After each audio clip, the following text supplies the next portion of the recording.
Welcome to Pindar Poetry. We hope you learned something new.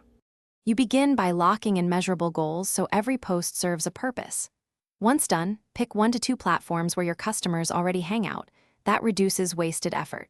Next, create a basic content calendar with a repeatable mix: value, promotion, community. Make sure to batch 1 week of content at a time so you can iterate.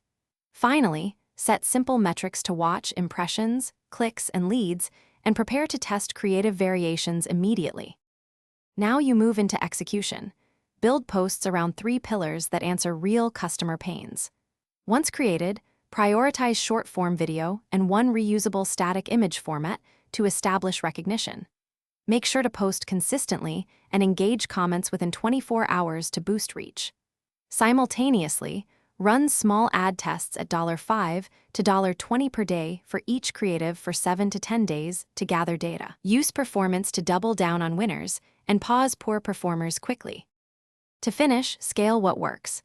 Increase ad spend in 2-fold steps and expand placements while watching CPA closely. Once scaled, document messaging, audience, and creative patterns in a short playbook so you or your team can repeat success. Make sure to set weekly review checkpoints and automate reporting for key metrics. If results drop, troubleshoot systematically. Review targeting, swap creative, and check landing page speed and messaging alignment. This usually fixes the most common problems fast. Thanks for watching. Consider subscribing if we helped you.